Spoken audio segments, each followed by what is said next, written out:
Fala pessoal, hoje nós vamos resolver a prova de matemática do concurso do Banco do Brasil, realizado dia 23 de abril de 2023. Nós vamos resolver a prova A. Todos os três tipos de prova, no meu ponto de vista, teve um nível de dificuldade elevado. Então, se você foi mal nessa prova, não ache estranho, não fique para baixo, porque faz parte, tá? O nível dessa prova realmente foi elevado. E não fique muito apegado ao seu desempenho específico na prova, mas tente avaliar a sua evolução ao longo da sua preparação para esse concurso, tá?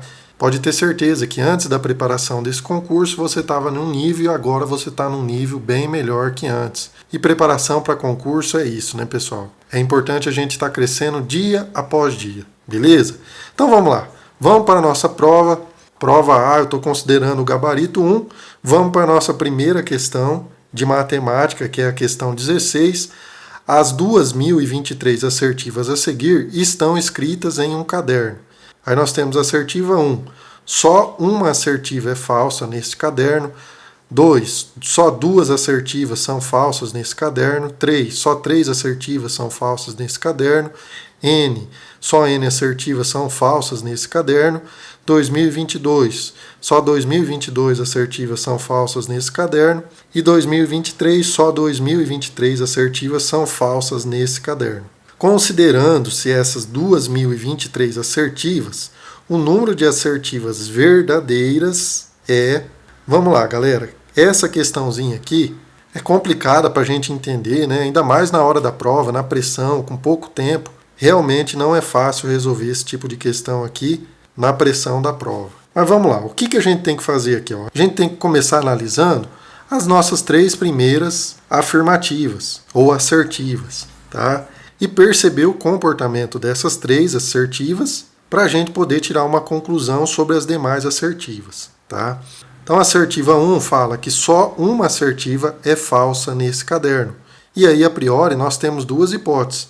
Ou essa assertiva 1 é verdadeira, ou essa assertiva 1 é falsa. Como nós não sabemos, vamos considerar, vamos fazer um chute que ela é uma assertiva verdadeira, tá? Então eu estou fazendo um teste, é uma hipótese isso, por isso que eu vou colocar interrogação aqui, ó. Não sei se de fato isso é verdadeiro, eu vou testar. Se essa assertiva for verdadeira, ela está falando para a gente que só existe uma assertiva falsa nesse caderno. Ou seja, se nós estamos considerando um caderno de 3 assertivas e essa primeira assertiva está falando para a gente que só uma é falsa, então uma dessas duas aqui ó, tem que ser falsa, tá? Então nós podemos testar qualquer uma dessas como sendo falsa, beleza? Então eu vou fazer o teste aqui, por exemplo, dessa segunda sendo falsa e como consequência, essa terceira ela tem que ser verdadeira.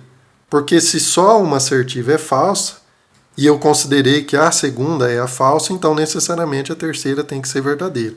Só que repara que a terceira está falando para a gente que só 3 assertivas são falsas nesse caderno. Ou seja, a terceira está falando para a gente que existem 3 assertivas falsas, o que mostra para a gente uma contradição. Porque se eu tenho 3 assertivas, e se essa daqui é verdadeira, e o conteúdo dela está falando que todas as 3 assertivas são falsas, então não tem como ela ser verdadeira. Então esse teste, essa hipótese mostrou para a gente que essa nossa primeira assertiva ela não é verdadeira, tá? Então com isso, vamos apagar tudo isso daqui e vamos colocar aqui que essa possibilidade aqui não é possível. Se ela não pode ser verdadeira, ela só pode ser o quê? Ela só pode ser falsa. Então essa nossa primeira assertiva é falsa, beleza? Muito bem. Agora vamos testar a nossa segunda assertiva. Vamos considerar que a segunda assertiva é verdadeira. Beleza? Vamos fazer esse teste aí. A segunda assertiva diz para a gente que só 2 assertivas são falsas nesse caderno. Nós estamos considerando 3 assertivas. Se 2 assertivas forem falsas, e essa daqui eu já considerei como verdadeira, então a terceira assertiva ela tem que ser falsa. Então nós ficamos com a primeira falsa, a segunda verdadeira, a terceira falsa. Vamos analisar o conteúdo da terceira assertiva. A terceira assertiva diz para a gente que só 3 assertivas são falsas nesse caderno. E nós encontramos com essa hipótese 2 assertivas falsas. a primeira e a terceira. Então, quando a terceira assertiva fala para a gente que só 3 assertivas são falsas, ela está mentindo para a gente, ou seja, ela está sendo falsa. Então, tá ok. Então, nós encontramos que a primeira é falsa, a segunda é verdadeira e a terceira é falsa. Ou seja, galera, sempre essa penúltima aqui, ó, assertiva, ela vai ser verdadeira e as demais vão ser falsas. Se nós tivéssemos, ao invés de 3 assertivas, um total de 4 assertivas, como que iria ficar? Olha só. Se nós tivéssemos aqui a quarta assertiva, ia falar para a gente que só 4 assertivas são falsas. Beleza? São falsas. Se nós considerarmos que a penúltima assertiva, que é a terceira, é uma assertiva verdadeira, olha o que o conteúdo dela diz para a gente, que só 3 assertivas são falsas nesse caderno. Se a terceira é verdadeira e nós temos 4 nesse caderno, nós estamos considerando aqui um caderno de 4 assertivas, as 3 assertivas restantes vão ser falsas, o que está de acordo com o conteúdo dessa nossa assertiva. Então essa primeira seria falsa, a segunda falsa e a quarta falsa. E com isso nós percebemos que está tudo de acordo, né, pessoal? A primeira está dizendo para a gente que só uma assertiva é falsa. E nós estamos considerando que 3 são falsas. Portanto, isso daqui está falso. Então está coerente, está ok. Na segunda nós temos só 2 assertivas. Vamos colocar aqui o grifo texto. Só 2 assertivas são falsas. Nós consideramos que são 3, também está falsa, tá ok. Beleza? A quarta diz que só 4 são falsas. E nós verificamos que são 3. Portanto, essa quarta está falsa, o que está de acordo com a nossa hipótese. Assim, nós percebemos que sempre que nós adicionarmos uma assertiva a mais, sempre a penúltima vai ser a verdadeira e as demais vão ser falsas. Portanto, galera, como nós temos na questão 2023 assertivas, a assertiva de número 2022, ela vai ser verdadeira e as demais vão ser falsas. Portanto, nós vamos ter o número de assertivas verdadeiras é igual a 1, letra D. Beleza? Essa questão aqui é bem chatinha, bem confusa para a gente entender. Um dos problemas dela é essa repetição de palavras, assertiva aqui e assertiva aqui. Isso confunde bastante a gente, tá? Questão 16 resolvida, vamos avançar, vamos para a próxima, vamos lá. Questão 17. J convenceu o diretor de um curso preparatório a abrir uma turma especialmente para o concurso em que ele pretende se inscrever e comprometeu-se a trazer mais alunos para formar essa turma. O diretor do curso estabeleceu a seguinte condição: uma sala com 70 lugares, ou seja, com capacidade para até 70 estudantes, será disponibilizada para a turma, desde que cada estudante, incluindo você, J, pague mensalmente R$ 660 mais R$ 30 por cada lugar vago. Então, ó, cada estudante vai pagar mensalmente 660 mais R$ 30 por lugar vago. Considerando essa condição estabelecida pelo diretor, para que o curso tenha a arrecadação mensal máxima com essa turma, a arrecadação mensal máxima, ela deverá ter exatamente X estudantes. Dividindo-se X por 5, obtém-se o resto igual a. Vamos lá, pessoal. Eu vou fazer mais direto essa questão, senão a gente vai demorar muito tempo nessa aula, vai ficar uma aula muito extensa. Eu vou passar a essência para vocês. Essa questão aqui está trazendo uma função que a gente precisa construir, certo? Essa função, ela não deu explicitamente, e a partir dessa função nós precisamos encontrar o ponto de máximo, o x vértice dessa função. Quando ele pede a arrecadação mensal máxima, ele quer saber exatamente o x do vértice, do ponto máximo dessa função. Então vamos construir a função primeiro, depois a gente encontra o x vértice dessa função. Vamos lá.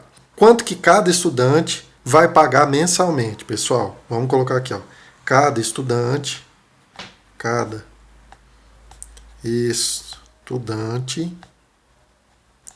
ele vai pagar quanto? Olha só, ele vai pagar R$ 660, esse é um valor fixo, mais o quê? Mais R$ 30 por cada lugar vago, certo? Mais R$ 30 por cada lugar vago. Então é R$30 vezes a quantidade de lugares vagos. Se eu tenho X alunos nessa turma e eu tenho 70 lugares totais, então quantos lugares vagos nós vamos ter? É só fazer 70 menos X. Você concorda comigo? Se o total de lugares é 70 e X é a quantidade de alunos, então 70 menos X vai ser a quantidade de lugares vagos. Então aqui no nosso parênteses vai ser 70 menos X, que é a quantidade de lugares vagos, certo? Eu estou multiplicando aqui, ó, R$30 por lugares vagos, ou seja, 30 vezes a quantidade de lugares vagos. Então essa nossa expressão vai ficar como? Vamos desenvolver ela aqui, ó, 660 mais 30 vezes 70 vai dar 2100, 2100, né? 30 vezes menos x é menos 30x. Beleza. Vamos agrupar 660 mais 2100, quanto que vai dar? 2760 menos 30x, tá? Muito bem. Isso daqui é o que vai pagar cada estudante. Beleza, mas quanto vai ser arrecadado com a turma total? Se cada estudante, a arrecadação vai ser esse valor aqui, então com a turma total, vamos colocar aqui, ó, a arrecadação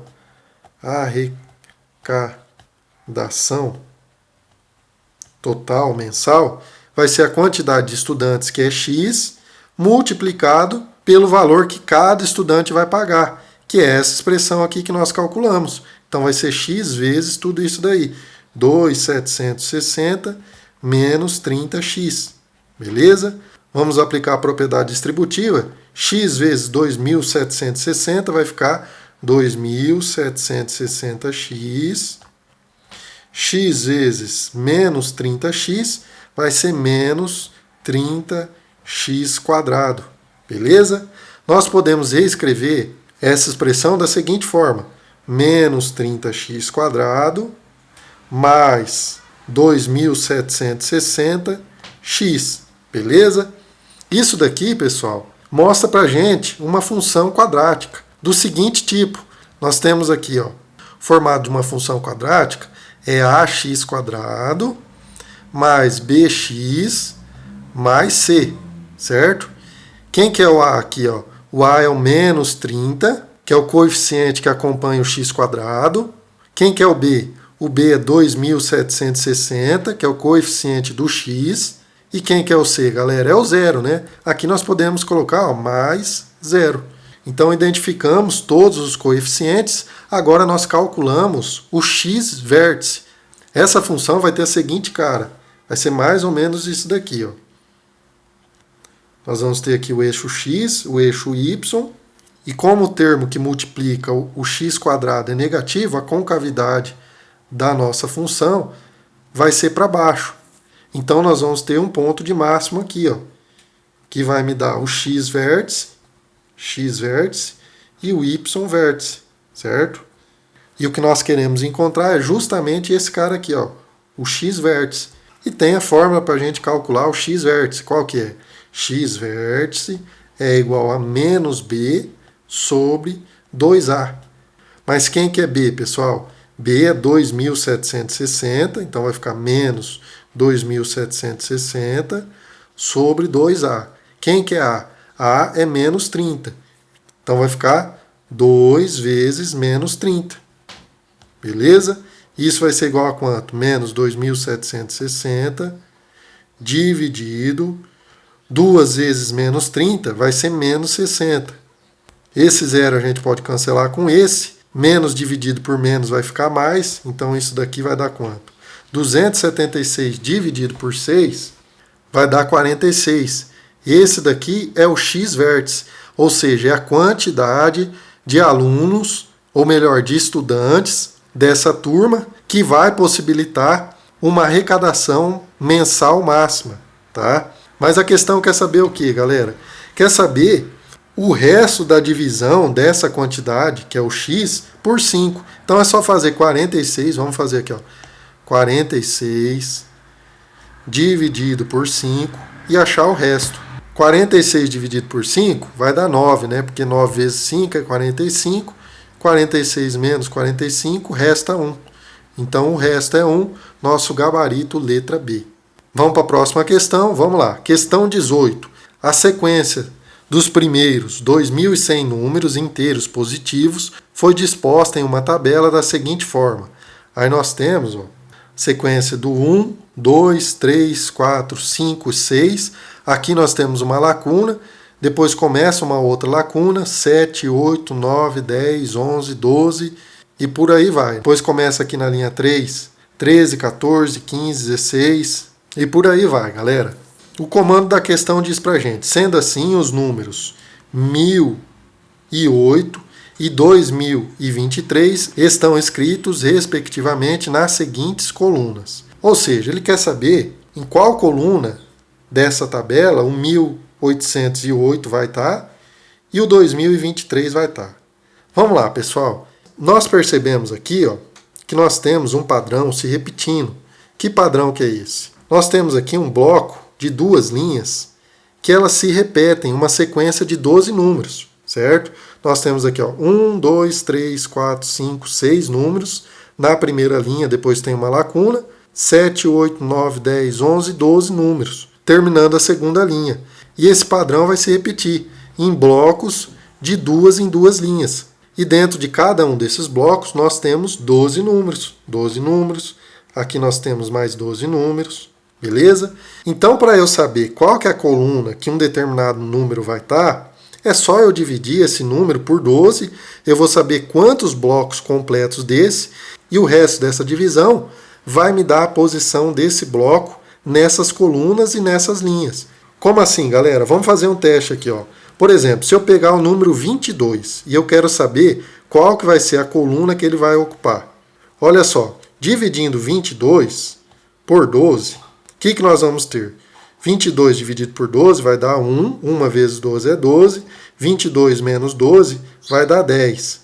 Ou seja, nós vamos ter aqui um bloco completo que está se repetindo e sobrou com o resto 10, ou seja, mais 10 números. Então, nós podemos pegar qualquer um desses blocos que nós temos de padrão, por exemplo, o primeiro bloco, que é esse bloco dessas duas linhas, e contar 10 números nesse bloco. Nós vamos ter 1, 2, 3, 4, 5, 6, 7, 8, 9, 10.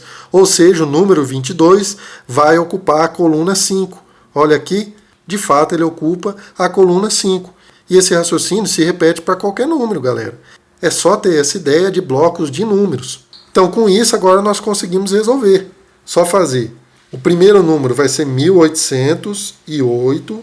Então, eu vou dividir 1808 por 12, que eu vou saber quantos blocos completos nós vamos ter, e o resto vai nos mostrar a posição desse número dentro do próximo bloco. Vamos lá. Vamos dividir 18 por 12, vai dar 1. 1 vezes 12 é 12. 18 menos 12 dá 6. Vou abaixar o 0. 60 dividido por 12 é 5. 5 vezes 12 é 60. 60 menos 60 é 0. Abaixo o 8. Nós vamos ter 15 blocos completos, mais 8 números na sequência do próximo bloco. Ou seja, vamos contar 8 posições e nós vamos conseguir encontrar a coluna do número 1808. Então vamos lá. 1, 2, 3, 4, 5, 6, 7, 8. Coluna 3. Então as nossas opções de resposta, por enquanto, nós estamos entre a B e a E. Tá? As demais nós podemos excluir. Excluir a A, a C e a D. Vamos lá agora para o número 2023. 2023 dividido por 12. Vamos fazer esse cálculo. 20 dividido por 12 vai ser 1. 1 vezes 12 é 12. 20 menos 12 dá 8. Vou abaixar o 2. 82 dividido por 12 vai dar 6. E 6 vezes 12 dá 72. 82 menos 72 vai dar 10. Vou abaixar o 3. 103 dividido por 12 vai dar 8. 8 vezes 12 é 96. E 103 menos 96 vai dar 7. Beleza? Ou seja, o que interessa para a gente é esse resto aqui, né?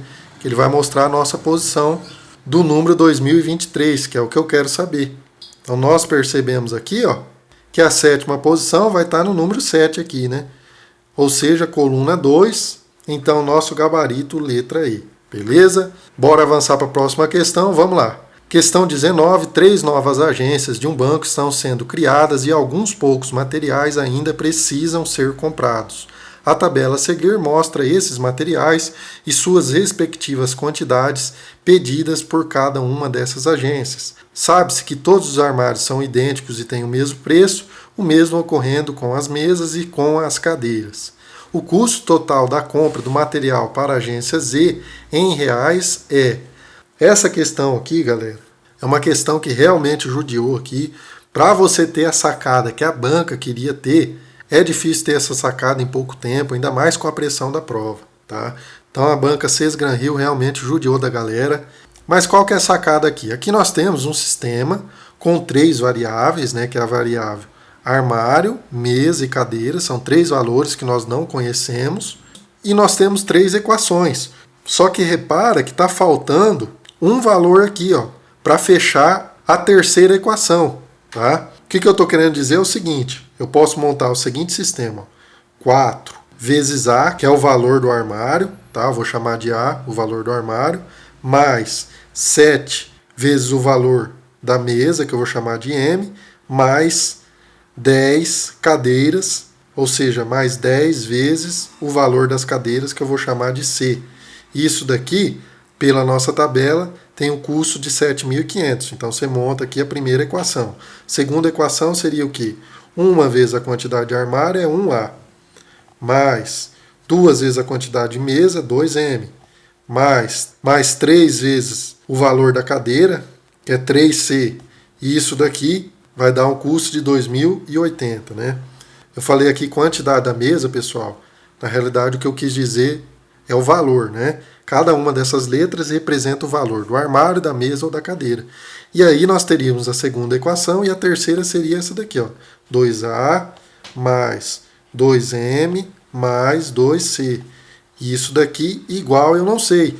Ou seja, nós temos 3 letras, 3 valores desconhecidos, mas nós não temos 3 equações completas. Então nós temos que dar um jeito de manipular essas equações para conseguir encontrar esse valor aqui, ó, sem necessariamente encontrar cada uma dessas letrinhas. Como que nós fazemos isso? A sacada está aqui, ó.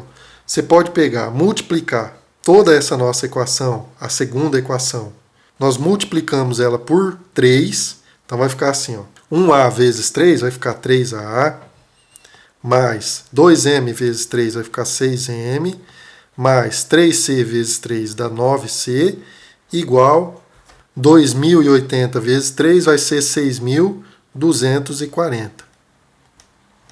E aí nós repetimos a primeira equação, nós vamos manter ela aqui, ó, 4A mais 7M mais 10C igual a 7.500.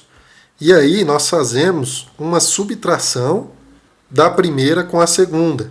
Nós fazemos essa subtração aqui, ó. 4A menos 3A vai ficar 1A, ou A, né, pessoal? A mais 7M menos 6M vai ficar M, mais 10C menos 9C vai ficar C, igual 7.500 menos 6.240 vai dar 1.260. Olha só, nós conseguimos agora uma expressão que eu tenho o mesmo coeficiente que multiplica o A, que é o 1, né? O M e o C. E para encontrar essa expressão, que é o que nós queremos saber, é só multiplicar tudo por 2. Então, quando nós multiplicamos toda essa nossa equação aqui por 2, o A multiplicado por 2 vai ficar 2A, mais 2M, mais 2C, igual a 1.260 vezes 2, quanto que dá? Vai dar 2.520. Que é exatamente o que a questão quer saber, né, galera? Esse valor dessa soma de 2 armários, 2 mesas, 2 cadeiras, deu 2.520, nosso gabarito letra D. Show de bola? Vamos avançar, vamos para a próxima. Questão de número 20. Um investidor muito supersticioso escolhe mensalmente um conjunto de 3 tipos de investimento para aplicar alguma quantia. Ele toma por regra dispor apenas dos mesmos 9 tipos de investimentos e nunca repetir em um mesmo mês o mesmo conjunto de 3 tipos já usados em qualquer mês anterior. Por exemplo, se no primeiro mês ele escolheu os investimentos do tipo A, B e C, no segundo mês A, B e D e no terceiro mês E, F, G, então ele não poderá investir novamente num mesmo mês, por exemplo, no conjunto dos investimentos dos tipos A, B e C, por já tê-lo usado no primeiro mês. Considerando-se as condições descritas, o número máximo de meses em que o investidor poderá fazer esses investimentos é... Vamos lá, galera. Extraindo aqui o que a questão está querendo saber, ela está querendo saber qual que é a quantidade máxima de diferentes possíveis investimentos. Nós temos aqui 9 investimentos, certo? E em cada mês esse investidor tem que escolher 3 desses 9 investimentos. Mas só que ele não pode repetir a mesma combinação de investimentos. Então é uma questãozinha típica de análise combinatória.